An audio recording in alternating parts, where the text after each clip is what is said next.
Bwana asifiwe sana. Haleluya. Hagomba kuba ikiganiro cawe n'Imana. Bwana asifiwe sana. Gusenga biraryoshe, gusenga biradutunze, gusenga biratubeshejeho, gusenga birahindura ubuzima bwacu, gusenga birahindura ingene tubona ubuzima, gusenga birahindura ingene tubaho, gusenga birahindura inyifato zacu, gusenga birazana gutekana mu buzima bwacu, gusenga birazana ubwenge mu buzima bwacu, gusenga birazana sante, birazana ubuzima. Amen.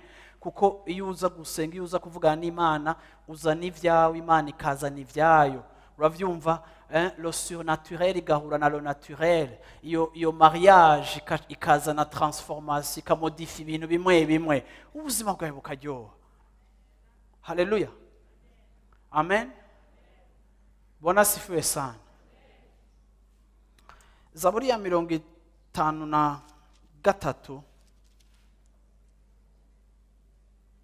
iratwigisha ikintu kimwe muri aya majambo. Ngenda kubwira yuko uyu murongo navuze, Bibiliya ivuga ngo Yesu yaratewe n'ubwoba. Bwira uwo mwicaye uti na Yesu yaragize ubwoba. Bwana asifiwe sana. Yesu ngo yari mu bwoba, yari mu gahinda, yari yijiriwe mu mutima wiwe kubera ibigeragezo byari imbere y'ubuzima bwiwe. Acabwira abigishwa be bati tuje gusenga. None abantu bimara nimba Yesu yarakeneye gusenga, kandi muri iyo témoignage nyene ava mu masengesho yakiriye inkomezi zo guhangana n'umusaraba. Nimba na Yesu yarakeneye gusenga, we urinde?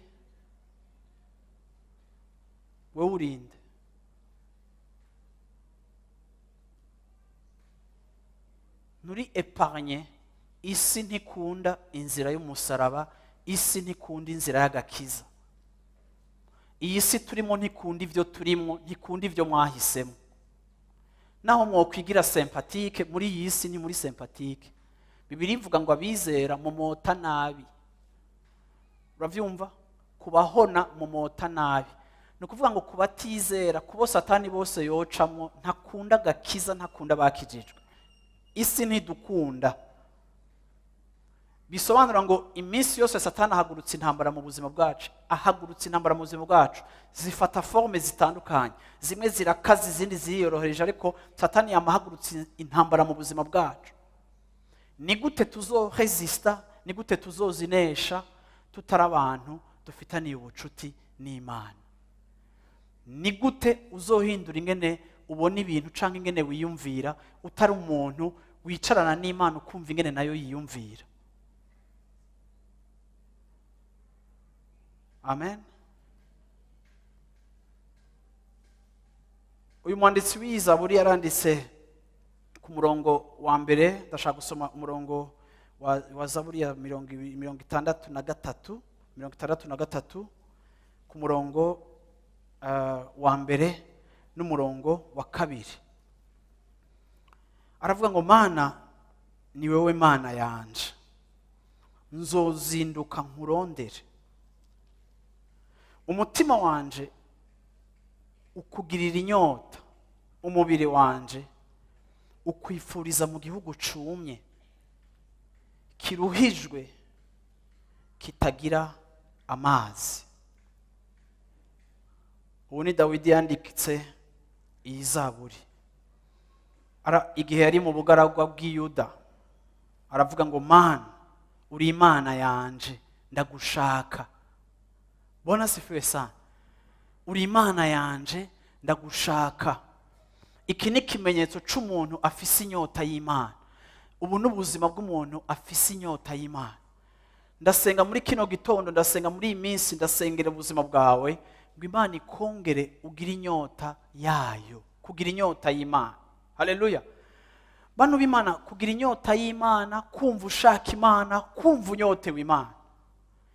Hari igihe Satani agerageza gufosa amapiste yacu kugira ngo tuyobe. Satani akatwereka yuko dukeneye ibintu. Waza gusenga ukavuga uti Imana ndakeneye akazi. Waza gusenga watumbera iminsi yose Imana ukamufise ikintu ukeneye, ni materiel, ni finance, ni affection, ni iki, ndakeneye iki. Ariko Dawidi yari yarabitahuye igihe yari muri ubu bugaragwa. iyo bibiri twise ubugaragwa n'ahantu ata productivity, n'ahantu ataciza turiko turahakura, n'ahantu ata kintu kiriko kiratwamira ciza, n'ahantu ibintu vyumye, n'ahantu hariho absence de vie. Dawidi muri iyi absence y'ubuzima, mu kubura ikintu na kimwe, mu kugarizwa n'ibihe bibi, aravuga ati Mana ndagushaka, Mana ndakunyotewe, Mana ni wowe nshaka. Bwana asifiwe sana. Haleluya. Kumburi yaza kuba je na wewe twari kuvuga ngo Mana ndakeneye igiceri, Mana ndakeneye iki, Mana ndakeneye kijya kintu. Ariko uyu muntu yarera bitaho, yaravuga ati Mana ni wowe ndondera, ni wowe nshaka. Hari gihe rero ndiko ndavuga ngo Satani arayovya inzira zacu, akakwereka amabezo ufise mu bintu bifatika, ariko akakunyegeza kukeneye Imana. Ibifatika ndashobora kwiruka nkabironka, ibifatika ndashobora gukubitira hajya nkabironka, ariko au fond uko twaremwe dukeneye Imana. Dukeneye Imana. Vendredi niho nariko ndigisha, naho nagaruka cyane muri yo sujet, ndiko nderekana ijambo rivuga kwikonfia mu Mana. Imana en tant que confident, Imana nk'umugenzi, Imana nk'umuntu duhungira ku Mana, Imana nk'umuntu tubwira, umwe tubwira ibyacu byose. Umukonfident wacu turaganira, tumubwira ivyiza, tumubwira uburofa, tumubwira ko tumerewe, umuntu dufitaniye ikiganiro hagati yacu nawe. Dawidi yaravuze ngo Mana ndagukumbuye umutima wanje. Haleluya. Oh, uri Imana yanje, ndagushaka, ndiko ndakurondera, ndiko ndakurondera, ndiko ndakurondera, ndiko ndarondera aho uri, ndiko ndagushaka, Bwana asifiwe sana. Haleluya.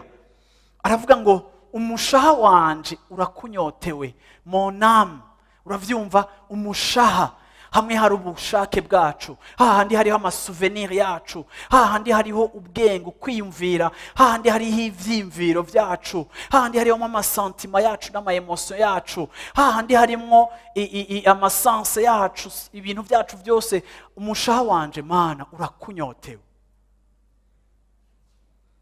Iyo ubuzima bwawe bushitse ahantu kumva uranyotewe Imana, iyo ubuzima bwawe wumva yuko Imana ari ikintu kigize imibereho yawe, reka nababwire je mu buzima bwanje nafise ibintu nkunda, ndakunda umuziki. Uravyumva ahantu hose mba hategeza ko hari umuziki ndawukunda. Niyo mvuye muri sport, samedi mvuye gukina umupira, ndataha nkamenya ko mu gatondo nza gufata umwanya wo kumviriza jazz. Uravyumva nkiri mu modoka ndafata telefone yanje nkatsi radio yanje nkinjoyinga, ndawukunda. Naho no ndi muri voyage ndakunda umuziki, ndakunda ikawa. Iyo nisonzesheje ikintu cambe kingora kwisonzesha ni ikawa. Ndakunda ikawa iyo ngira ndayinywe, ndumva yuko hari ikintu kigira kibe mu buzima bwanje, kuko reka nakubwire ndumva ko ndanyotewe ikawa. Sinywa nyinshi cyane, ntuze kumpa amateori, ndanyoye ikwiye. Uravyumva? Ariko ndakunda ikawa. Hamiki naco ndakunda sport. Iyo maze umwanya umubiri wanje utagira sport cyangwa maze imisi, ndumva ko umubiri wanje uri kura reclama, ndumva ko ndyohewe. Iyo ndi muri sport, iyo ndiko ndababara, iyo ndushe, ndiko ndirukanka, iyo nagize nkumva umubiri wanje uraruse, nkumva ndiko ndatonekara, cyane ndumva ko ndi bien. Iyo numva mu muscle yanje hariko ndaribwa, numva mfise problème, ifo ko mba ndiko ndaribwa ko umubiri wanje urakunda sport. Ico ukunda uragikumbura. Nibyo nashatse kuvuga, sinashatse kubabwira style de vie yanje. Nashatse kuvuga mu yandi majambo ngo ico ukunda uragikumbura. Haleluya. Hari abantu bakunda gusoma, hari abantu bakunda iki, hari abantu bakunda gute. Ico ukunda uragikumbura, ariko ntuzokumbura ikintu utigeze utangura. Rero ntushobora kumva ukumbuye Imana mutigeze mugirana ubucuti kuva igihe wakijijwe. Gusenga naho nodende bukigwa nkabivamwo, ndabikumbura kuko byaramarse ubuzima bwanje. Uravyumva? Niko ndi nico nagizwe, sinoja kure yavyo kuko narabibayemo ntazi ico bimaze, hama ndabona ico bimaze. Imana n'ijwi ryayo n'ururimi rwayo na conversation yayo ni ikintu kiba mu buzima bwanje, ndagikunda. Rero ndashobora kukinyotegwa. Nico gituma iga gusenga kugira ngo umenye ico bimaze, hama umaze kumenya ico bimaze, n'igihe uzodende bukigwa ubikumbure, kuko atamuntu akumbura ikintu atigeze guhonjako. Nimva unyumva uvuga uti amina. Bwana asifiwe sana. Ikinco catuma abantu nk'uku kwa Dawidi bari abantu bifitiye relation n'Imana, naho Imana yagenda ibeleva ibakuza ibagira banini. Ndabakunda kuko bari bafise iyi relation n'Imana no gukunda Imana. Akavuga ngo Mana yanje ndakurondera, ndagushaka. Amina. Amen. ndagushaka, umutima wanje, umushaha wanje urakunyotewe. Arongera avuga ngo umubiri wanje, yakoresheje terme nziza mu gifaransa ngo mon corps soupire après toi. Mu kirundi bakavuga gute kweri? Mu kirundi bakavuze gute kaka? Mon corps. Urabona yabanje kuvuga ko umushaha unyotewe, ashitse no kwerekana ko n'umubiri wiwe uri muri bezoni. Yani ni nk'umuntu, ni bande bari ngaha banyoye mugu? Abanyoye mugu bari ngaha. Mugu ni muri benshi abanyoye mugu. Aha, muri he? Mugu wabatabizi ni baduze kubo abanyoye mugu. Uri wewe wenyene. Vincent ari he? Abantu mugu, abanyoye mugu n'abantu banyoye heroine. Abantu banyoye heroine iyo bayinyotewe umubiri wabo bose urabajya. N'est-ce pas Chico? Ira umubiri wose urabajya, urareklama. Dawidi yavuze ngo Mana umushaha wanje urakunyotewe n'umubiri wanje. Mon corps soupire après toi. Yani nakukimbia nyuma, nasikia mwili wangu unavutiwa na wewe, unakutafuta, unakutaka. Bwana sifisa ndabifuriza ngo Imana duishengera abantu bafise n'imibiri yabo bumva bakeneye, bakumva yuko bakeneye akadoze ka mpwemu yera, bakeneye akadoze ka presence y'Imana. Haleluya. Ese cyo mugashika aho hantu, iyo Mana ukayifuza kurusha uko ushaka igiceri, iyo Mana ukayifuza kurusha uko ushaka promotion, iyo Mana ukayifuza kurusha uko ushaka umugabo, iyo Mana ukayifuza. Reka nakubwira ngo niwamara kwigira ibanga ukayigira desire zawe zose, ngana nakubwira ngo nuzohora usura no kwibuka yandi mabezo ufise, kuko muri iyo hariho satisfaction, kandi n'ibyo utarasaba izobikuzanira kuri plateau, kuko nimwanywana ivyayo bizocika ivyawe. Wa mwana yasigara muhira ngo mwana mbe ni waruzi yuko ivyanje byose ari ivyawe, wipfuje ivyujye urabibura, wipfuje fete urayibura, alors que tout ce qui m'appartient automatiquement ari ivyawe. Uravyumva? Nukuvuga ngo iyo wipfuza Imana ntusubira gukanguka no kuja mu ruhagarara. Bona sifiwe sana kwiza buri naniye kurengana. Akavuga ngo Mana muri ubu bugaragwa, dans une terre aride, muri ubu bugaragwa, uravyumva, desséché, sans eau, muri ubu bugaragwa, muri aha hantu hagadutse, muri aha hantu humye, umutima wanje uragushaka. Aba bari abantu baca mu bigeragezo nk'ivyo je na wewe ducamo, bagatangura kudekriva ubuzima bwabo, apana ubutaka, ariko bakadekriva ubuzima bwabo. Dawidi yari karavuga ubuzima bwiwe akabwita ahantu hagadutse, ahantu humye. Sinzi ko murabona mu bugaragwa ingene haba humye gushika naho himanyuramwo kubiri, ahantu hari aride, ahantu hatagira amazi. Ni kuko yari karadekriva ubuzima bwiwe, amakrize arimwo, intambara arimwo, hostilité arimwo, ingene yugarijwe, akagerageza kugereranya ubuzima bwiwe na environnement naturel kugira ngo ashobore kwandika aya majambo. Akavuga ati Mana ndi mu bugaragwa, ndahantu humye, ahantu hagadutse, ahantu hatagira amazi, ariko Mana muri iyi situation yanje imeze nabi, ndugarijwe, nta mafaranga mfise, ku kazi birugaye, kwa muganga bampaye diagnostique nimbi, bariko baranyirukana mu nzu, akazi ni kari stable, abana bariko barangora, umugabo ntanyumva, ibiki biragize gute. Mana muri iyi atmosphere, muri iyi environnement yumye, umenga nta namazi ahari, umenga ndumye kuko ndi muri besoin zirengeye igipimo, ariko Mana muri ibi byose je réalise yuko Mana umushaha wanje uragukeneye, ivyimviro vyanje biragukeneye, umubiri wanje uragukeneye. Nuko Mana ndakurondera, ndagushakisha, ndakurondera, kuko naho ibinkikuje byose biri muri rouge, biriko biranonsa mauvaise nouvelle, ariko Mana ndabizi yuko wowe ni nakuronka hari ikindi kintu mfitiye kiri different. Ni constat, ni conclusion ndiko ndatira. Bantu b'Imana, iyo tuje kurondera Imana, Imana itugirira iri analyse itandukanye niyo turiko turagira. Amen. Imana ishimwe. Zaburi ya 42. Zaburi ya 42. Nkuko impongo ihuzagizwa yipfuza imigezi, niko umutima wanje uhuzagizwa ukwifuza Mana. Haleluya. Akavire se mufasha kuvuga. Vuga uti nkuko impongo kazi. Mvuga cyane nkuko impongo kazi ihuzagizwa yipfuza imigezi, niko umutima wanje uhuzagizwa ukwipfuza amana. Ni bangahe bamaze kuraba ama emission y'ibikoko mu bugaragwa iyo biko birarondera amazi, iyo vyagize ibirometero birondera amazi, impongokazi isimba uravyumva irondera aho yokura kariba, uravyumva afata kijya kigereranya aravuga ati mana nkuko impongokazi ihuzagizwa iri kirarondera amazi, ni ku mutima wanje uhuzagizwa ukurondera. Narega abantu b'Imana bazi kibazo, wewe bibaza kurondera Imana gutyo?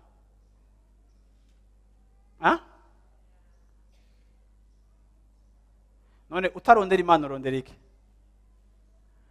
Ni kindi kintu Satani akubwira ko ari cyo ukeneye, kandi ico kintu ni wakironka uzoza gusanga ari vanite nka Salomo. Salomo yarondeye kashe, yakunze kashe, akunda ambiance, ariko asaza ari muri regret, kuko ico yashaka yarakironse. Aravuga ngo ico nipfuje guha umutima wanje cyose narakironse, ntaco nipfuje ntaronse, ariko maze byose kubironka nasanze byose ari ubusa gusa.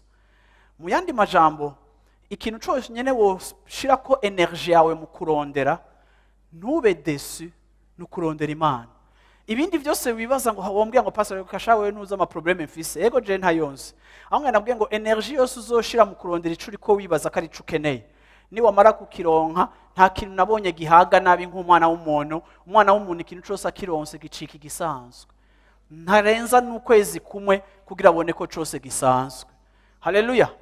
Imisi yose ugacubona ikindi kintu ubuze, ariko ikintu kizokwama kikweimpressiona, utazopfa ushoboye guhaga, utazopfa umetrije, utazopfa uhagijwe naco ngo uvuge ngo narakimenyereye, utazopfa ushoboye kuvuga ngo ni gisanzwe, utazopfa uhararutse nk'uko hararutse ca kirato. Raba intambara wateye mu kuronka kijya kirato, raba intambara wateye kuronka ijya telefone, raba ububandi wakoze bw'iri uronke smartphone, raba amacrobasi wagize bw'iri uronke kijya kintu cyose uriko urarondera, raba ububandi wagize bw'iri uronke parcelle, raba ububandi wagize bw'ira wubaka inzu yawe. None ntuyibamwe. None raba isura yawe ingene meze, uzokwama ufise ivyo ukeneye, ariko kandi uravyumva ni warondera uhoraho ukamuronka, igihe cyose uzomuronka uzovyuka mu gatondo kandi wumva umushaka, kuko ivyo yaguhagije ejo bigukreyamo besoin ikurikira, kandi ukaba wumva igihe cyose arafise doze ikwiye, kandi araguha gupoa. Vuga uti gupoa. Yes. Abantu b'Imana baratekanye. Haleluya. Amina. Ico ni igikorwa Imana ikora mu buzima bwawe. Amina. Ni ku mutima wanje ukwipfuza. Amen. Umutima wanje ugirira Imana inyota, Imana nzima. Nzoza ryari ngo nseruke mu nyonga z'Imana? Vrema kweli umutima wanje ugirira inyota Imana. Yo ni verset 2. Verset 3. Amosozi yanje niyo yambereye ivyo kujya ku murango no mwijoro, bakarenza izuba bambaza bati Imana yawe iri hehe? Ibi ndavyibuka, umutima wanje ukantunturira mu nda, ingene najana n'ishengero mbajana mu ngoro y'Imana, tugenda ijwi ry'akanyamuneza n'ishimwe, turi ikoraniro rigize umunsi mukuru. Mutima wanje niki gitumye wicurikira? Niki gitumye umpagararamwo? Niwishimira Imana, kuko nanone nzosubira kuyihimbariza, agakiza kava mu nyonga hayo. Mana yanje, umutima wanje uricurikiri, nico gituma nkwibuka ndi mu gihugu ca Yorodani, no ku musozi Hermoni, no ku musozi Mizari. Idamba rihamagara irindi damba, kuko kubomborana kw'amasumo yawe, imipfunda yawe yose n'imikuba yawe yose birandengeye. Uhoraho angerera imbabazi ziwe ku murango no mwijoro, indirimbo yiwe yamana nanje. Niyo nsengesha Imana y'ubugingo bwanje. Nzobaza Imana igitandara canje, nti niki gitumye unyibagira? Niki gituma ngenda ngandaye kubw'agahahazo k'abansi banje? Abansi banje bantuka nk'abanjanjagura amagufa, bakarenza izuba bambaza bati Imana yawe iri hehe? Mutima wanje niki gitumye wicurikira? Niki gitumye umpagararamwo? Niwishimire Imana kuko nanone nzosubira kuyihimbaza, niyo gakiza ko mu maso hanje n'Imana yanje. Yesu ashimwe cyane. Yesu ashimwe cyane. Uyu muntu yanditse izaburi nawe yari umunyamagorwa, yari umuntu agira ibibazo nkuko nawe ugira ibibazo. À la seule différence, icamutandukanya n'abantu benshi nuko yari afitaniye ubucuti n'Imana. Nuko mu bibazo vyiwe umutima umuhagazemwo, abantu bariko baramutwenga, abantu bariko baragucokora, hari abantu bakoza ngo Imana yawe iri hehe, hari abantu bavuga ngo none ngiyo Mana wakurikiye kumara iki, wopfa umugira ibi nibi, wopfa umugira gute? Nawe igihe cose akaza akavuga ati mutima wanje niki kiguteye kumpagararamwo, erega nzogera nshima Imana yanje, Imana y'agakiza kanje, erega nzosubira kandi ngaruka aha hantu ndayishime ndayishire hejuru. Kuko igihe cose yashira muri comparaison ikibazo ciwe kimubabaje, akabwira Imana ingene amerewe, ariko kandi agasubira akagarukana ivyimviro, agasubira kwibuka yuko atazomaramara, akavuga ngo Imana yanje izongerera mu mbabazi, izompa kudwebera mu mbabazi, akavuga ngo ibwina havugana n'ibwina, la profondeur appelle la profondeur, ati imipfunda yawe Mana iramfutse, agasubira kandi akaryohererwa presence y'Imana. Bantu b'Imana, iyo ubuzima bwawe ari ubuzima bwo kubana n'Imana no kuganira n'Imana, igihe cyose ikigeragezo kigusanga muri conversation, igihe cyose ikigeragezo gisanga intebe y'Imana yexista, murashobora kumpa intebe ngaha munyihera intebe, igihe cyose ikigeragezo kigusanga intebe y'Imana iriho mu buzima bwawe. Uyu munsi ndashaka kugira ngo zana intebe y'Imana mu buzima bwawe. Haleluya. Zana intebe y'Imana mu buzima bwawe.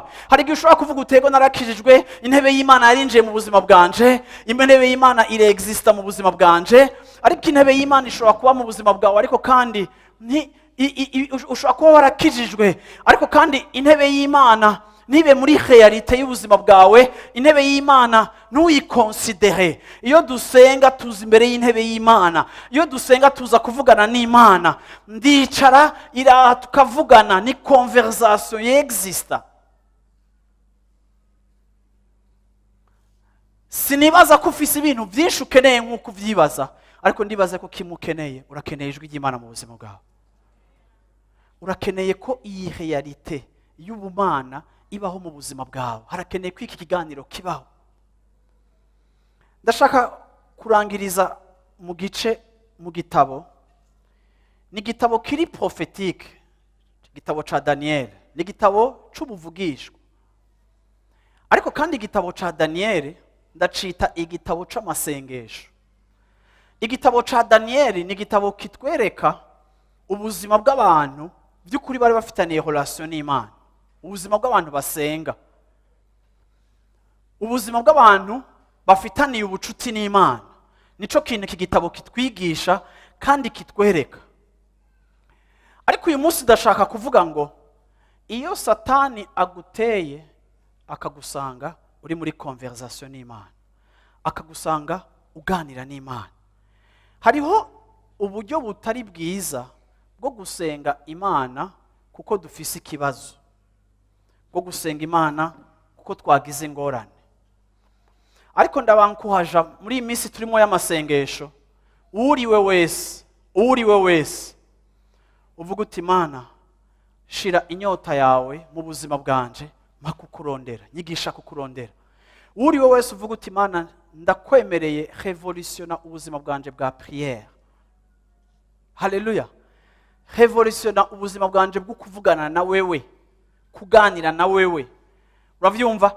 Abigishwa barabwiye Yesu ngo twigishe gusenga, kuko barabona yuko uburyo Yesu abanye n'Imana biri different nuko bo bameze. Barabunga ngo twigishe. Imana iratwigisha ikintu gishasha. Iki gitabo rero ca Daniel, uko nako ndakibabwira, nako ndavuga ngo ni igitabo vy'ukuri ku bwanje ndacita igitabo c'amasengesho. Kuko ni igitabo ugerageje kukiraba, ni igitabo kirimo intambara nyinshi, ni igitabo kirimo ibigeragezo byinshi. Chaque chapitre muri Daniel irimo ikigeragezo hafi gishasha aba bantu b'Imana bagenda bahura na cone. Usomye mu gice c'est bon, yeah. Usomye mu gice ca mbere ca Daniel, hari ikintu ubona cashitse.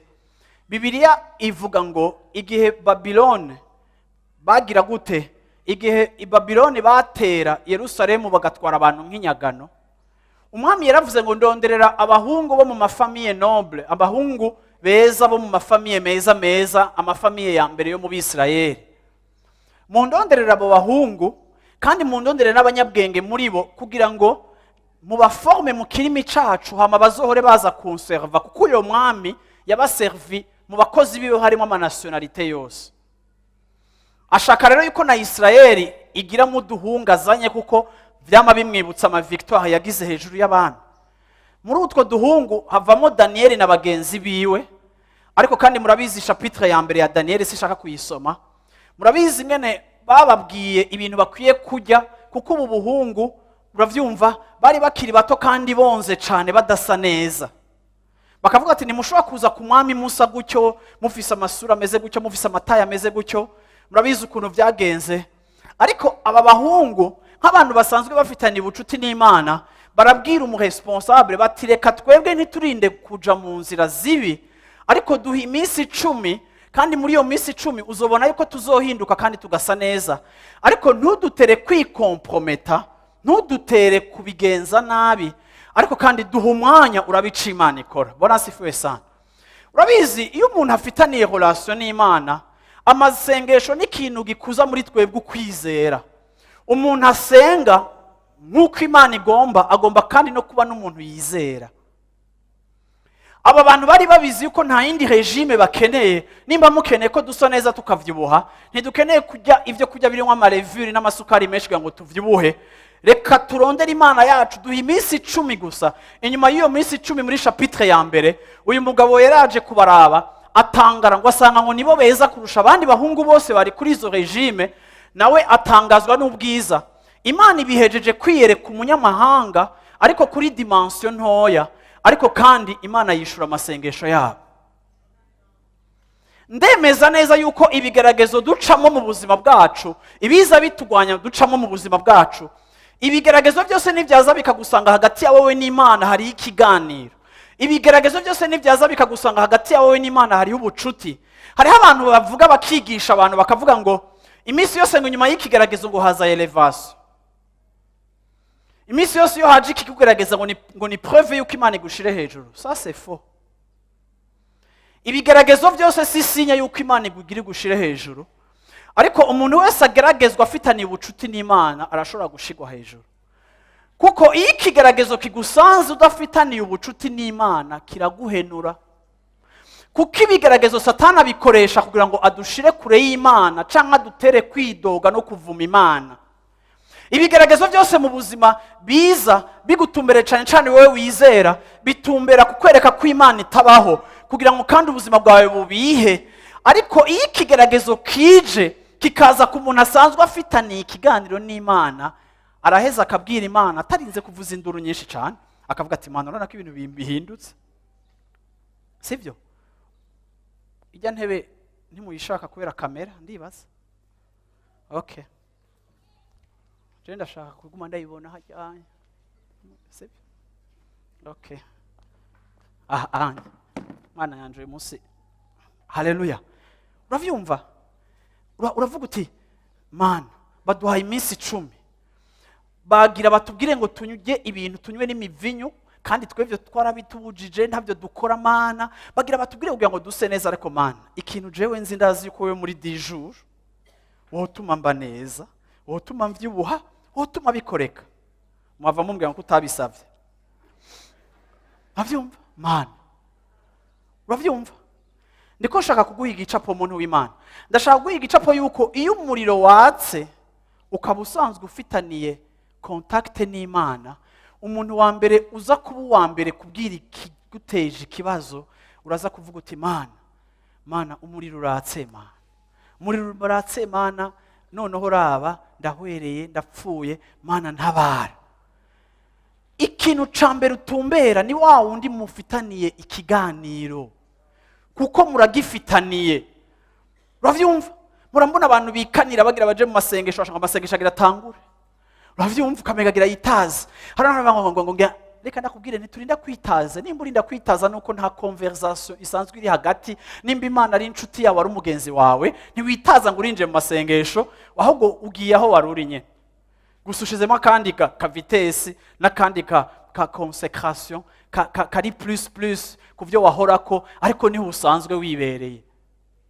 Rero ico ndagusengera nuko nawe wiga kandi uzana ubuzima bwawe ukiga kuba muri kino kiganiro, kugira ngo igihe cyose umuriro waka, nimba bagukeneye ko resultat ku kazi muri 10 jours, nimba usanzwe uvugana n'Imana, navyo uzobibwira Yesu, umubwira uti mwami wanje mu minsi 10 bansavye guheza iyi rapport, mu minsi 10 bansavye guya gutya, biragoye, ariko ndabona ko baranshira muri piège kugira ngo nanibwe bankure mu kazi, kubera akazi bashaka gushiramo naka. Mana nta wundi mfise ndabibwira, ndaremerewe, harumye, harashushe, ariko Mana uri Imana yanje, uri Imana yanje, uri Imana yanje. Chapitre ya mbere ihera aba batipe bavyibusha. Chapitre ya kabiri yinjiye, umwami Nebukadineza ashiraho igistatu bazohora basenga. Aho ni muri chapitre 2. Murabona ibibazo byose biza birondera hanini umuntu w'Imana. Chapitre 2 umwami arasaze ashaka ko bamusenga. Ntiyarinze kuba ari kararondera bajya batipe, siyo objectif yiwe. Oya, ashaka ko bamusenga.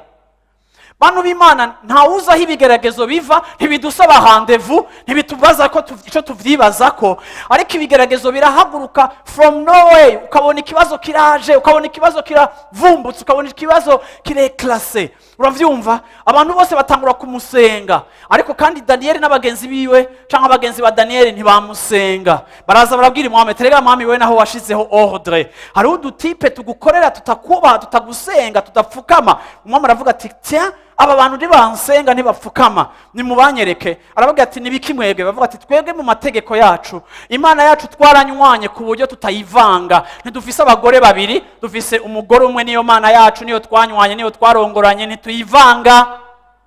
Hako tuyivanga twofuma tugira na probleme na wewe.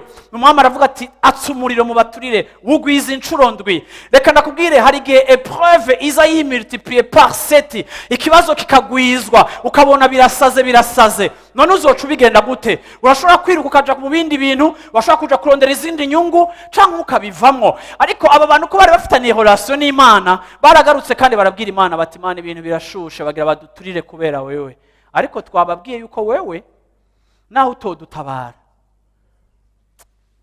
dupfume dusha, kubaho ni wewe no gupfa ni. Babataye muri uwo muriro Imana igira gute? Irabitabarira. Reka ndababwirega abantu b'Imana, ibigeragezo uzobiresista mieux ufitaniye conversation n'Imana. Sinshobora kukwemeza ngo nosenga ntihagire ibigeragezo bizoza ku buzima bwanyu, bitegerezwa kuza. N'ijambo ry'Imana rivuga ngo ibibagerageza bizoza. Sindi umuprofeti wa malheur, ibibagerageza bizoza. Nanje biraza kandi birashaka bize, nimba Imana ibirekuye biraza, ibigeragezo biraza. Aho nta formule ihari, isi tubamo ntidukunda, ibigeragezo rero biraza. None ko biza bigusanga uvugana nande? Nimba uvugana n'umujama wawe uzobimubwira ko ati cya ngo harababa. Hari amaterima abantu usanga bafise ngo harababa. Uravyumva? Ayandi naya ntumbaze ngo haragize gute, hagize gute. Hari abantu ubwira ngo urahiye nani. Uravyumva? Kuko abantu naho bagarukira nico bashoboka, uramye ico bashobora. Ariko kandi iyo usanze ufise conversation yawe n'Imana, urabigira uti Mana harababa, igacitwenge kabatego harababa, ariko kandi uri muri jewe en soi ndi neige, ndi frigo, naho hababa naho hashushe, jewe ndagususurutsa. Haleluya. Akakubwira amajambo, gacuvuga uti hewe nimushake mu ugwize 10. Haleluya. Abantu bakavuga ati tiens, kubera ko uyu muntu ataneshwa n'ikinesha abandi niyo relation. Bantu b'Imana, vendredi navuze ngo relation yacu n'Imana iratublenda, ariko iyo relation ndiko ndavuga si ya dimanche, ni kiganiro ufitaniye n'Imana mu cumba cawe, ni kiganiro ufitaniye n'Imana. Urabizi nimba udasenga muhira, nitwahamagara na 40 jours ngo tuze gusenga ntuza, kuko ntukora ico udasanzwe ukora, sivyo? Ariko kandi iyo mbonye abantu baza mu masengesho si bake, ariko iyo ndababonye abandi mwe murantera ikigongo, kuko mufise ama probleme menshi.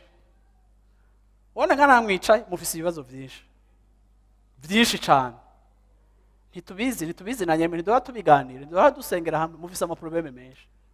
mufise intambara nyinshi, nanjye mfise intambara nyinshi, ariko kandi muri izo ntambara zose iyo relation yawe n'Imana iri cultive, Imana iraguha resistance, Imana iraguha ijambo, Imana iraguha ico uhagararako, Imana iraguha uko uhagarara, Imana iraguha kwihangana, Imana iraguha gushobora.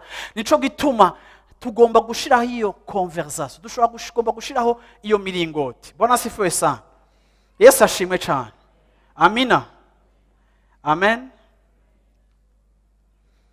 Usomye muri chapitre 6, muze gufata umwanya musome igitabo ca Daniel. No hagati muri indwi nzohagarara ku bintu bimwe bimwe nshaka kwigisha muri izi point, ariko ntashatse guhagarara ko cyane uyu munsi. Usomye muri chapitre 6, ngenda babwire ngo chaque fois hazi kigeragezo, Daniel yasaba umwami avuze ngo bamaze kubata mu muriro bakabona ntibahiye, umwami akavuga ngo Imana yaba Daniel ni muyisenge. Igihe cyose umwami yadesida gushiraho promotion kuri Daniel n'abagenzi biwe, Daniel bamuhaye promotion yaca abwira umwami ati n'abagenzi banje baha amaposte. Bona sifuye sana. Deux fois yasavye poste z'abagenzi biwe, ako ngena kubwiye ko Daniel atigeze asaba promotion adahejeje kurengana obstacle na épreuve. Sivyo abantu b'Imana, kuko umuntu wese w'impwemu arumva igihe gikwiye cyo gusaba promotion bivaye n'ahageze n'Imana. Umwami yaraje ngo Imana ya Daniel ni muyisenge, aba bantu twabataye mu muriro nibapfuye, none ni murabe no kuri Imana yabo ni tuyigira Imana, icanje ni mukibomore yabo tuyigira Imana.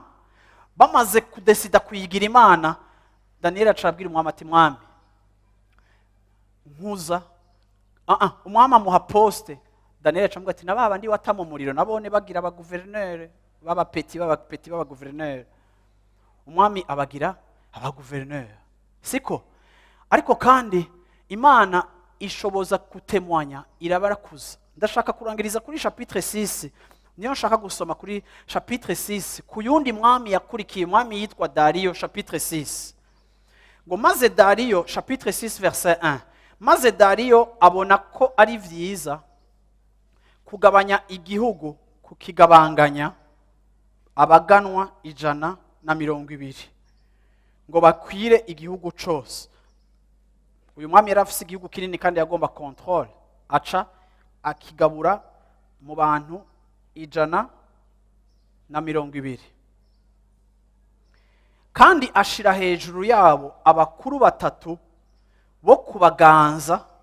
Umwe muri bo yari Daniel, kwari ukugira ngo abo baganwa babashikirize ico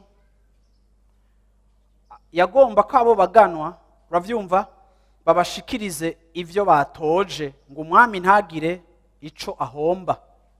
Maze Daniel aba agakomeye kuruta abandi bakuru n'abaganwa, kuko yari mu ubwenge bw'agahebuza, mbere umwami yiyumvira kumwegurira kuganza igihugu cose. Amen. Yesu ashimwe cyane. Munyumvirize gato imbere ko tubandanya gusoma. Ndarigeze gutanga iyi example ariko kandi ayisubiremo. Hariho abantu benshi bakunda kwibaza yuko abantu basenga cyane bagomba kuba abakozi b'Imana. Nico gituma abantu benshi muri mwebwe iyo musenga mugakunda Imana cyane, abantu batanga kubita pasteur.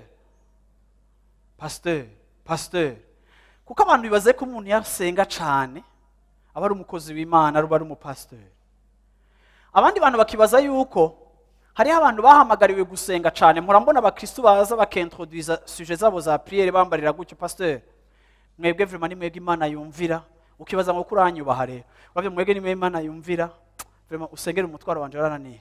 Ariko kandi unyemere ndakubwire yuko ico kintu ari kinyoma. Jewe Imana ntinyumvira kurusha uko wowe yokumvira, siko? Ariko kangahe yanyumviye ndayisenga vyampaye kwizera ko yumva. Nukuvuga ngo hariho experience, hariho urugendo twagendanye rumpa kumenya ko yishura. Ariko wewe Satani yakunyegeje ibanga ryo gusenga kugira ngo ntumenye inyishu z'Imana, nawe wikubiki. Hariho abandi bantu numvise bamwe ivyo bikunda kuvuga abantu baba homme d'affaires, turafise aba homme d'affaires ngaha muri eglise. ngo mwebwe vraiment ngo nimudusengere natwe tuzogera gute natwe tuzozana amahera. Mwe musenge twe tuzana amahera. Ngenda kubwire ngo ayo mahera ushaka ureke kuyazana ariko usenge. Kuko ico ni kinyoma Satani azana, kuko Satani aranga umuntu avugana n'Imana. Satani ntakunda umuntu avugana n'Imana, ntavyo akunda. Rero abantu b'Imana, shaka uba umudandaza wa muri kuraja kurondera amasoko, urakeneye amasengesho. Apana amasengesho ya madamu ngo shango jeve bango narasavye Imana ngo imuhe umugore w'umusenzi kuko ngo je ngo ndakunda gukora. Tiens, yani rero wowe uzanye umugore programme, akamashini kaguma kaboroga imbere y'Imana. Uravyumva, uraparitse mu nzu yawe nkuko woba uparitse akabati canke television écran. Hamagira senge hama naho ngo wiruke kurongera amafaranga shango jeve bango sisenga pasteur wagiconze umugore wanje.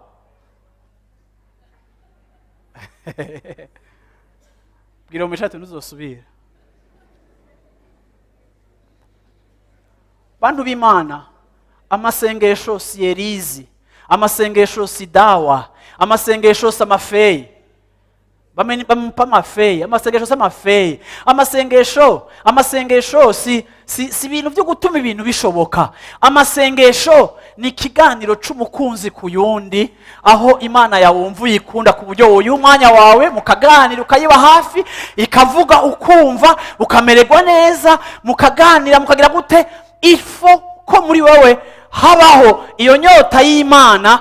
Apana kubona Imana nk'akamashini, nk'akamangazini gaproduce amahera na success. Apana kubona Imana nk'ikintu cyo kwamura ko umugisha w'ubuzima, oyaye. Ariko kandi amasengesho ni kiganiro c'abakunzi, kandi amasengesho mu buzima bwawe akuzanira hejuru yuko n'umugore wawe gusengera, akuzanira mu buzima bwawe kugaragaza ubwenge bw'Imana, akuzanira mu buzima bwawe kumererwa neza no kugubwa neza. Umugore wawe yo gusengera ariko ukaba umuntu yuzuye stress, ariko amasengesho aragabanya stress, amasengesho aragabanya depression, amasengesho aragabanya kwihebura. Nico gituma benshi muri mwebwe muriruka inyuma y'amafaranga, ariko mwayirukamo mukironka imyaka mike muyaronka. Ayo mwirutse inyuma mugatangura kwivuza ibigwara vy'imitima na za estoma n'ibindi bintu byose bizanana n'uruhagarara rw'abarondera amafaranga, kuko naho wayaronse nta karuhuko ufise mu mutima. Ariko umugisha Imana yahezagiye abayikunda. Imana yaduhezagiye umugisha w'ibikorwa,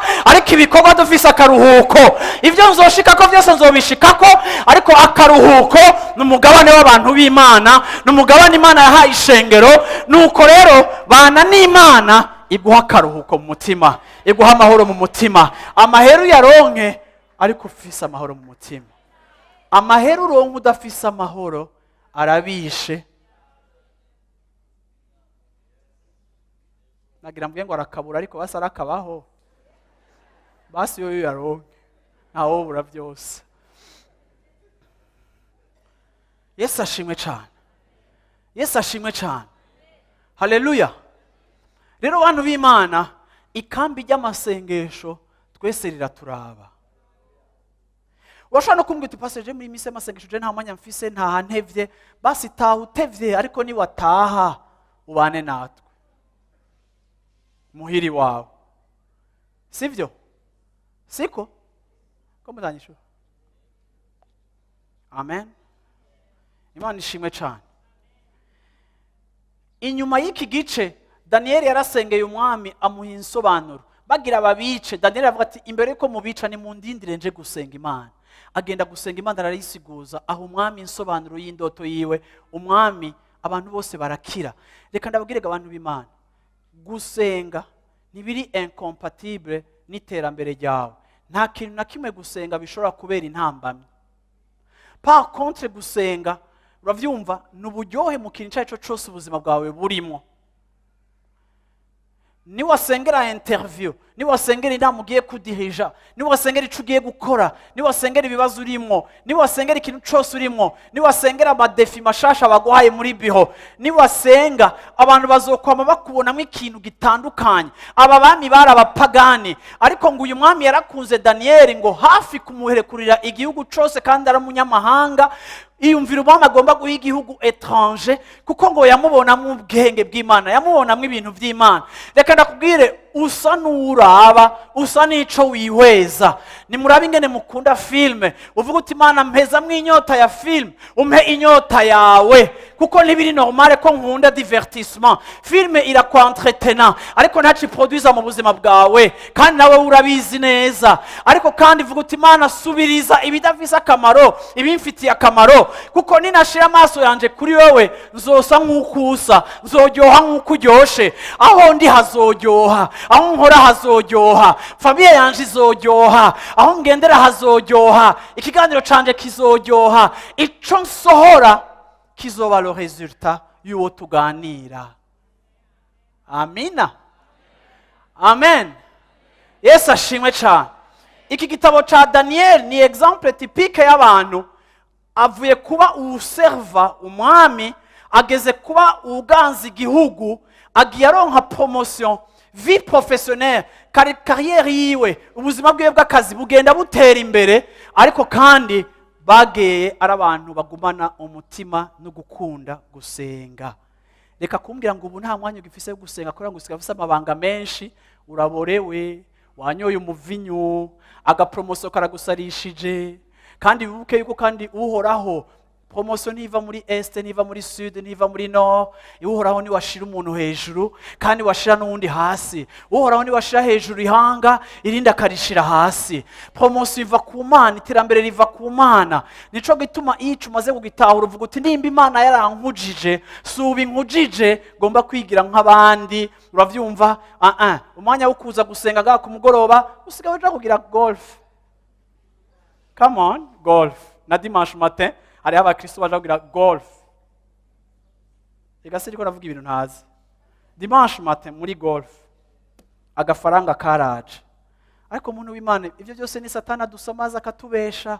Turakeneye Imana.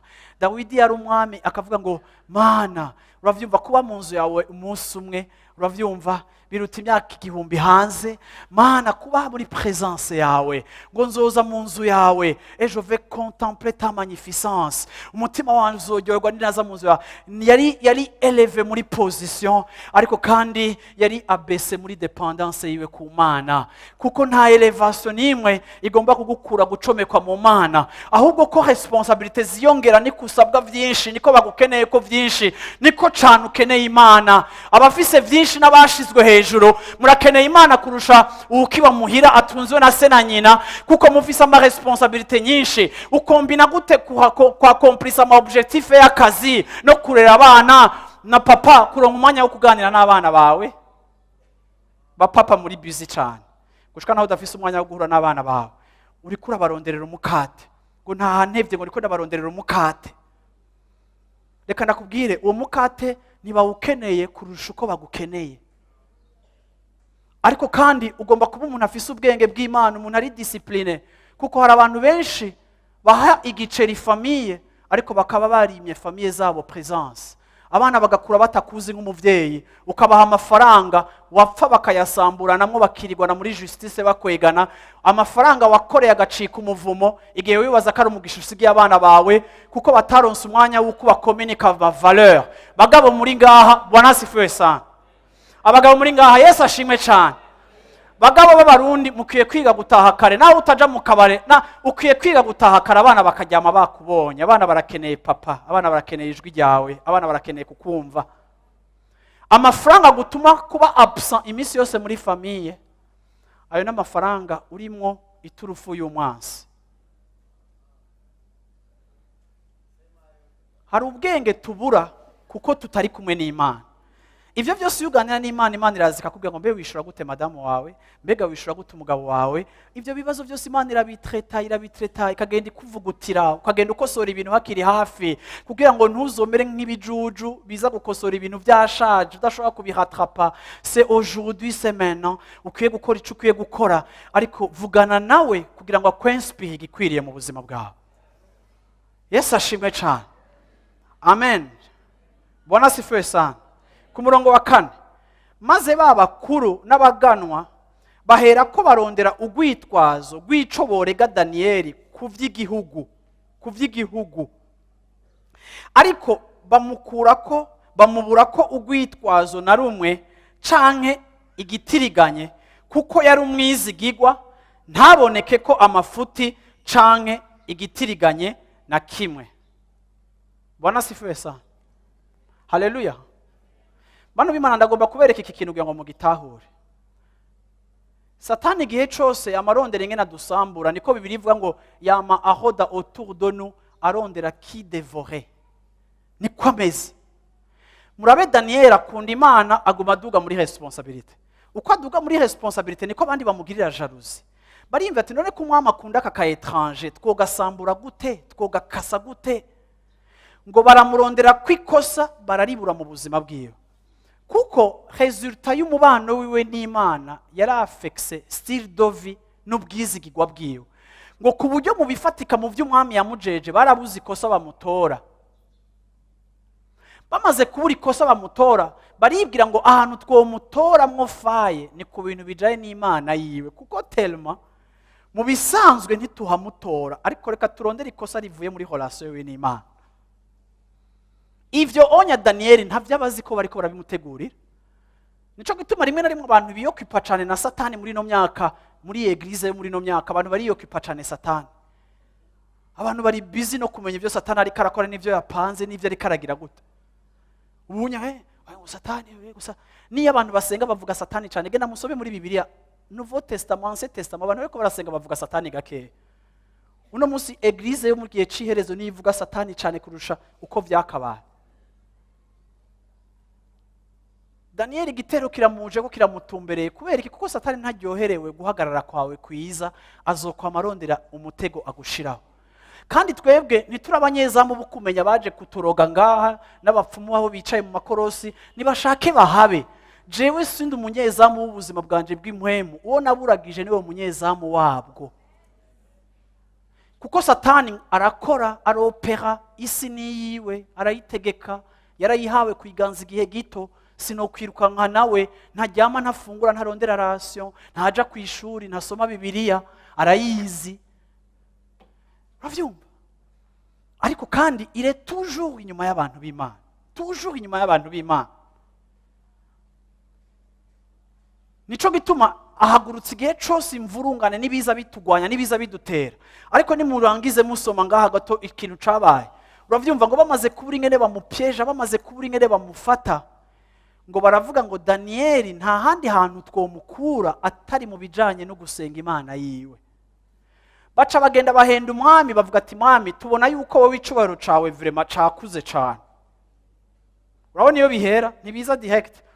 Icubahiro cawe cakuze Darius, kandi amahanga yose akwiye kumenya ko ari wewe Darius. Darius mwibuke ko ari umwami w'abaperse n'abamede, yarahejeje kurenversa pouvoir ya Babylone. Ati rero shiraho ikintu cubake kandi hazobaho isaha yo gusenga. Uravyumva ivyawe gatata abantu bazosenga wewe, abantu bazopfukamira wewe. Umwami aravuga ngo wasikara kayide ka bienga na. Umwami aca arafata arakubita signature, arasohora itegeko rishasha, barayishira mu gihugu. Ngo Daniel amaze kumenya yuko itegeko ryasohotse, niko Bibiliya ivuga. Ngo Daniel amaze kumenya ko umwami yamaze gusinya itegeko, Bibiliya ivuga ngo Daniel yugurura amadirisha y'inzu yiwe, arapfukama, atumbere Yerusalemu, atangura gusenga Imana yiwe. Akayisenga mu gatondo, akayisenga saa sita, akayisenga ku mugoroba. Ariko ngenda ababwire yuko abantu b'Imana uwo ni numero 2 muri pouvoir. Asenga gatatu ku munsi. Wowe uri numero kombe? Mumbarizo mesha wowe uri numero kombe? Urabona iyo wamaze kunywana n'Imana nta kintu gishobora kukuvana muri iyo conversation, naho byoba ari biti, kuko naho bokuzirikira kuri responsabilité wama upreserve imisi yose umwanya wa ca kintu, kuko urazaho cakuvanye.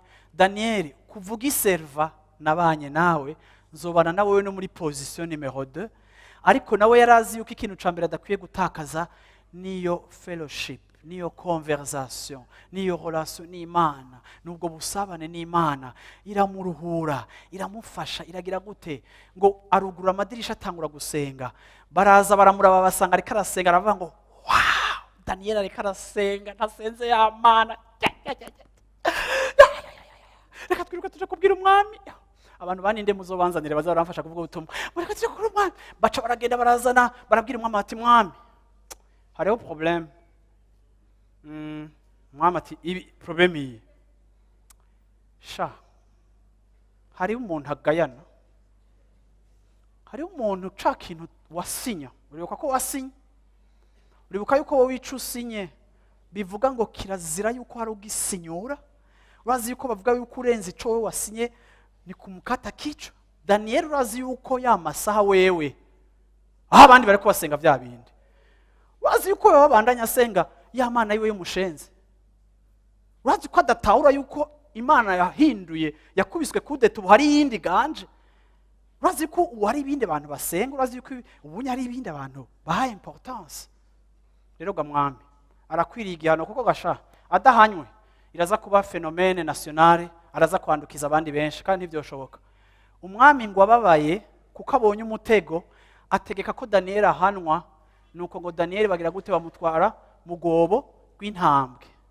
Daniel ntiyaciye avuga ngo pardon ngo basi ngo ndabihevye ngo basi ngo ndabihagaritse ejo sizobigira ntabyo nari numvise oya reka ndakubwire ikigeragezo cawe kitaraza igihe ufitaniye ubucuti n'Imana Imana iguprepara kuko irazi ibigeragezo vyawe vya l'année prochaine iyo wayihaye umwanya iremvesisa muri wewe ikavuga ngo akakana kanje muri me kazohora n'ikigeragezo akakana muri me kazohora n'ikibazo akakana muri juin kazohora n'ikibazo reka ndagaprepare ikakubita mwinshinge ikakublenda nawe ukavugana nayo nk'umusheri nyene utazi ivyo ari vyo ariko nayo ikagukomeza iyo twemerera Imana tukavugana iyo tuza muri presence y'Imana irapreseda ibigeragezo vyacu Imana ikaduprepara en fonction y'ejo hacu ikaduha ijambo rijanye n'ivyo nzokwinjiramwo ejo ikakuavertisa hostilité irahaguruka ikaguprepara kuko uravize umwanya wo kwicarana nayo abantu biki gihe ntibavugana nayo bashaka kuza kuyirondera bahiye bagaca baza birukanka bakabura n'ingene bayiramutsa bagatangura ngo tugira amahoro mu izina rya Yesu Kristo urumva ikamera nk'iyoze bikanka ega ntigume ivuga nivuga uko ushaka igaciteba mana none katacurambwiraga mana reka hama probleme mana reka hama probleme kuko mutaziranye nuzi nuko ivuga mbega ho iravuga mbega ho irabaho mbega ho irabuja mbega Imana yanjira hema iriho ntavyuzi uca wirukanka ugaca ugenda mu bapfumu ugaca ugenda mu baguterereza amasengesho ugaca uja kwisuka mu bandi muniombeye nini jiombeye ariko kandi nushobora kuimprovisa wigira umusenzi ikibazo sico gifise objectif yo kuturokita muri prière ikituzana muri prière ni nyota dufise n'urukundo dufitaniye n'Imana hama Imana turiko turavugana ikaduprepara ku bibazo reka kurondera kuba recruter kandi reka kurondera kureagisa kuko Imana yawe iri calme uzoza wirukanka ibanzi kurabe igihoze ucuja kuronderana n'undi muntu yo basenga yemewe mbega bashani ndasenga mbega narumvise hari abantu bagenda nani narumvise hari abantu bagenda gusenga bambaye amagunira narabashinga intaye hagati mu ndwi hari ivyumba by'amahombo abantu basigaye bambara amagunira bagafata igunira ry'amakara rya 50 kilo kiya ry'amakara bakaritabura hejuru bakambara umutwe bagashiramwo bagakata amaboko bakambara ngo abakera basenga bambaye amagunira bagatangura ta abakristo babaye abasosi hari abakristo babona ukibaza ko winjiye mu nzu y'umupfumo kuko abantu nta conversation bigeze badevelopa n'Imana barondera utundi tuntu bomekamwo kugira ngo bigire poids ariko iyo usanze uzinanye n'Imana uramenya ko icagezwe casohotse ugaca wugurura amadirisha ukaraba Yerusalemu ukavuga ati Mana igihe bikomeye nico gendaza nkakuraba nkavuga nti Mana aha hantu harumye ahantu hari aride ahantu haragadutse ahantu nta buzima ariko Mana umutima wanje uragushaka mushaha wanje uragushaka umubiri wanje uragukeneye baza bakagusanga aho bakaguterura wacafujwe canke wogejwe n'Imana sinzi ko novyita ko wivurunze muri yo gushika naho bagenda bakaguta mugobo gw'intambwe intambwe irakura bikavuga ati mbega umutipe noyo intambwe ishonje niyo bashiriye Daniel zimaze iminsi ngo zitajya akorokeyeyo zikamuraba zikavuga ati mbega uyu muntu iyi ni nyama si nyama uravyumva niyo siyo tuyige tugire gute zikiyumvira bugaca kuko erega ijya presence iri réelle. Erega nuko abantu bibaza ko atari byo. Erega nuko abantu bibaza ngo ibintu by'imigenzo turiko turakora. Nuko abantu bibaza yuko ari ibintu gusa. Uravyumva? Ariko si ibintu gusa, biri réelle. Amen. Haguruka dusenga Imana yacu. Hallelujah. Hallelujah. Hallelujah. Hallelujah. Hari indirimbo nshaka ko turirimba na mwese mukiri ngaha atanumwe arasohoka kuko imiryango nayugaye nsigaje 5 minutes ngo midigere bona spesa. Iyo ndirimbo ni ikirundi ndayitora ni nimero combien? Uravyumva ivuga ngo bibwire Yesu. Uravyumva bibwire Yesu. Hallelujah. Imisi yacu 40 turiko turabibwira Yesu. Hallelujah. Ibiryoshe turabimubwira, ibibishe turabimubwira, ibitunezerera turabimubarira, byose turabimubarira kuko niwe abereye kutwumviriza, niwe ari dinye kutwumviriza. Ni kombi ya ndirimbo. Hallelujah. Amen. Ndagomba ngo intebe y'Imana mu buzima bwawe ibe restore muri iyi minsi mu shengero ry'Imana. Ndasenga kugira ngo Imana ikongere iyindi nyota mu izina rya Yesu Kristo. Ndagomba twese nk'ishengero tuze twikubita imbere y'Imana, aho dusengera ivyacu, aho dusengera imiryango yacu, aho dusengera ibibazo byacu, aho tuzana ishimwe ry'iminezero yacu, aho tuza gutumbera imbere y'iyo ntebe yiwe. Ndagomba iyi mbisi turiko turajamo yo kurangiza umwaka tuyegurira Imana, tuyihebera Imana, tuyikonsakre ku Mana, irabibereye nk'ishengero tuze Imana turaje kukwiyereka, turaje kukurondera, turaje kugushaka. Hallelujah. Amina. Ni nimero combien ndafise igitabo canje hano. Aha, iyo urushi uremerewe niko yitwa. Oya ni mumbwire nimero je saka titre. Nimero combien? Combien? Okay. Biraryoshe kumubarira. Amina. Biraryoshe kubibwira Yesu, biraryoshe gucultiva iyo relation hamwe nawe, biraryoshe gucultiva iyo conversation hamwe nawe. Hallelujah. Nico nshaka gutumirira umuntu wese. Hallelujah. Ntiwemere ko Satani akuzanira ama excuse. Mwavuze 179. Hein? Hallelujah. Ariko kandi tutazanywe n'ikindi kintu na kimwe ariko atari kumurondera, tumubwire uti Mwami turagushaka, Mana turakurondera, Mana turakunyotewe, Mana turakwipfuza, Mana ubugingo bwacu buragukeneye, Mana ubugingo bwacu aha iyo urushi uremerewe. Hallelujah.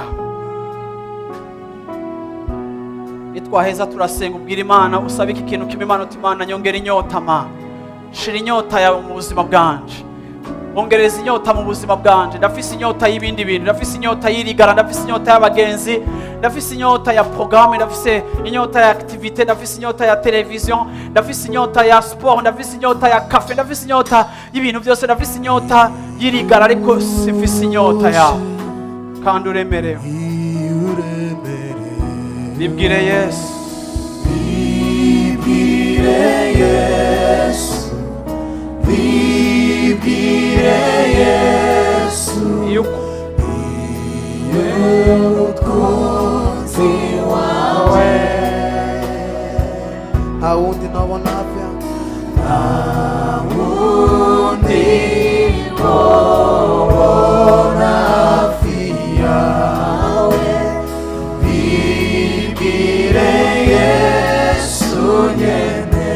Iyo ukumbuye bimwe vya kera, iyo ukumbuye bimwe vya kera, iyo ukumbuye bimwe vya kera, bibwire Yesu nyene, bibwire Yesu, bibwire Yesu, niwe mukunzi wawe.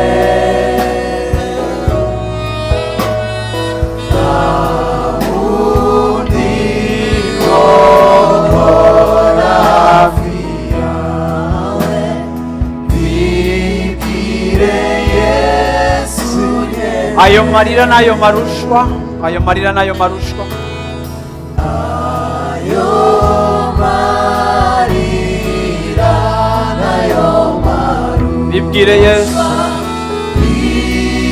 bibwire Yesu.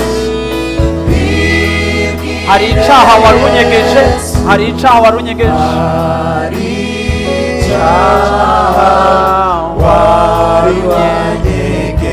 bibwire Yesu nyene, uratinya ko urupfu ruzoza, uratinya ko urupfu ruzoza,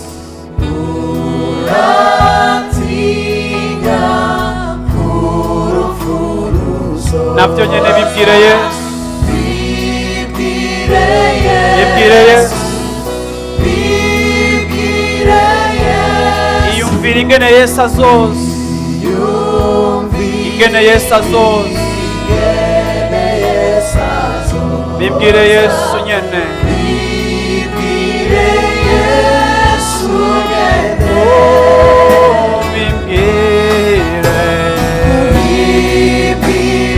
Yesu, bibwire Yesu,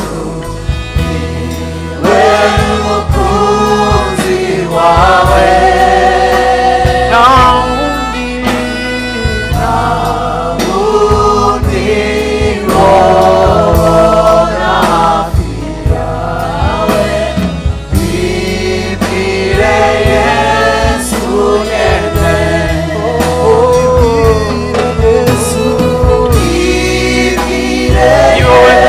kubibwira Mana, ni wowe tuje gusuka mu mutima wacu Mana, kuko ni wowe mukunzi wawe,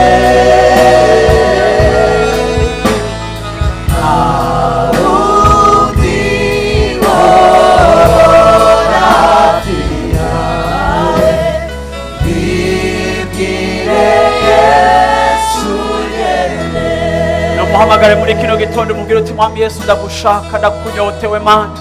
Haleluya. Ndagomba umuntu wese adushyigiye Mana, ongera inyota ubuzima bwanjye, ongera inyota ubuzima bwanje. Uriraba ukarealiza yuko inyota yawe y'Imana yagabanutse. Ongera Mana uti ongera inyota ubuzima bwanje, ongera inyota umutima wanje Mana, kugira ngo mbashe kukurondera, kugira ngo ndaguhe umwanya wanje.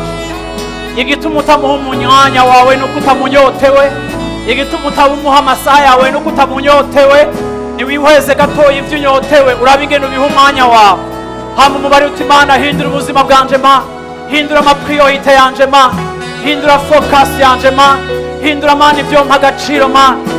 Rema inyota nshasha mu buzima bwanje Mana, shiraho conversation Mana, shiraho conversation Mana, restore intebe yawe mu buzima bwanje, kugira ngo Mana nshishikare kuza kuganira na wowe. Aho hanze harumye, aho hanze hari umugaragwa, aho hanze haragadutse, aho hanze hari amazi ahari, aho hanze harumye Mana, reka Mana hanze hari umugaragwa Mana, ni wowe mazi yanje, ni wowe mazi yanje. Oh nk'uko inkogokazi yeraguza irondera amazi, niko nane ndakurondera uhoraho Mana. Rema ikintu gishasha Mana, kreye umutima mushasha mu ishengero ryawe, kreye umutima mushasha mu bakwizera bari hano hantu Mana, kugira ngo bige kugutumbera, bige kukurondera, bige kugushaka, bige kukurondera Mana, bige kukurondera Mana, badasunitswe n'ingorane zabo, badasunitswe n'umuriro w'ubuzima, badasunitswe n'umugaragwa, ariko Mana shira inyota nshasha mu buzima bwacu Mana. Mana shira inyota nshasha mu buzima bwacu Mana, shira iyo nyota mu buzima bwacu Mana, kugira ngo tukurondere Mana, kugira ngo ntizizokwicuze Mana mu busaza bwacu, mu gukura kwacu, ntihaze habeho kwicuza Mana yuko tutakoze igikwiriye, yuko twainversheje amapriorite. Ariko Mana duhe gushira imbere ibiri imbere, duhe gushira inyuma ibiri inyuma, duhe gupositiona ibintu Mana mu mwanya mwiza, duhe gupositiona ibintu byose mu mapriorite Mana. Shira iyo nyota Mana, shira iyo nyota Mana mu bantu bawe, shira iyo nyota mu ishengero ryawe. Ndasengeye umuntu wese ari hano hantu Mana, kugira ngo Mana ngo agire iyo nyota Mana, agire iyo nyota Mana, agire iyo nyota Mana, kugira ngo Mana twese dufatane hamwe Mana, tuze kurondera mu nyonga hawe, tuze kurondera ibikorwa vyawe, tuze kurondera ijwi ryawe, tuze kurondera ubugombe bwawe, tuze kurondera uburongozi bwawe, tuze kurondera ukuboko kwawe. Oh crée en moi un cœur nouveau, crée en moi un cœur nouveau, crée en moi un cœur nouveau, crée en moi un cœur nouveau. Oh Mana ongera inyota Mana, ongera inyota Mana, umubiri wanje Mana wirukuza kuri wowe, kuko Mana uri sécurité, uri amahoro yacu, uri umunezero wacu, uri inkomezi zacu mu izina rya Yesu Kristo. Oh haleluya. Fata ukuboko muhagararanye umusengere, Imana imwongera inyota, fata ukuboko uwo muhagaranye musengere uvuga uti Mana mwongera inyota, Mana shira inyota nshasha mu buzima bwacu. Shira inyota nshasha Mana, shira inyota nshasha Mana, shira inyota nshasha Mana, shira inyota nshasha Mana. Hari ibintu byasibije imitima y'abantu bawe Mana, zana iyo nyota, shiraho iyo nyota Mana. Mana shiraho izo nkomezi Mana, kugira ngo abantu babashe kukurondera, abantu babashe kugutumbera, abantu babashe kukwirukira. Haleluya, haleluya, haleluya, haleluya. Biraturyohera kuba hafi yawe, biraturyohera kuvoma muri wowe, biraturyohera kugutumbera Mana, biraturyohera kukugana Mana, biraturyohera kukuzako Mana, biraturyohera Mana kumarana amasaha na wewe, biraturyohera kumarana amasaha na wewe. O Mana dushoboze, warabwiye abigishwa bawe ngo nimusenge. O Mana ndabwiye ishengero ngo nimusenge. O mpwemu yera uratubwiye ngo nidusenge.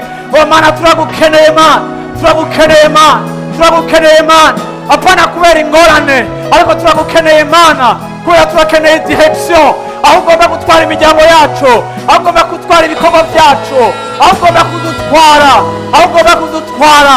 Ijwi ryawe rirakenewe, ijwi ry'umwungeri rirakenewe, ijwi ry'umwungeri rirakenewe, ijwi ry'umurongozi rirakenewe, ijwi ryawe rirakenewe kugira ngo ridutware aho ushaka Mana. Hari abantu bari ngaha Mana babuze ijwi ryawe, hari abantu bari ngaha babuze direction, hari abantu bugarijwe n'ibibazo babuze iyo basha, hari ababuze icyo bafata n'icyo bareka, hari ababuze aho bashira ukuguru, hari ababuze iyo batangurira, hari ababuze ingene bahaguruka, hari ababuze ingene bicara, hari ababuze ingene baryama, hari abugarijwe, hari abari mu bugaragwa. Ni wowe dushaka Mana, ni wowe dushaka Mana, ni wowe utumara inyota Mana, ni wowe mazi mu bugaragwa, ni wowe mazi mu bugaragwa, ni wowe mazi mu bugaragwa, ni wowe mazi mu bugaragwa. Ndasengera ishengero ryawe Mana kugira ngo Mana umuntu wese Mana umuhamagare muri ubwo butumire, umuntu wese yumvire mpwemu yera, umuntu wese akwemerere Mana, umuntu wese akwemerere Mana, umuntu wese akwemerere Mana. Mana ndakweretse iyo minsi iri imbere Mana, ndakweretse abo bantu bawe tugiye kurangiza umwaka, ndakweretse Mana iyi minsi tuko turasenga Mana. Mana reka tukubone Mana, reka tubone inyishu zawe Mana, reka tubone ukuboko kwawe Mana mu byacu byose, mu bitugize byose, reka tubone intervention zawe Mana. Ndasengera abantu bari muri kino kibanza Mana, reka bagendererwe na wewe, reka bishugwe, reka babone ukuboko kwawe, reka babone ukuboko kwawe Mana. Reka Mana wagutumbere wese akubone Mana, reka Mana b'imitima yabo bahagazemo Mana basubire babone kugira neza kwawe. Reka ibwira havugane n'ibwira Mana, reka profondeur ihamagare profondeur. Oh yes, haleluya, haleluya. Oh bibwire Yesu, haleluya. À qui de droit, à qui de droit, à qui de droit. Niwe ubereye kubwirwa ibyawe, niwe ubereye kwikonfiyako, niwe ubereye kubwira ibyawe, kuko atawundi wabona hafi yawe. Haleluya.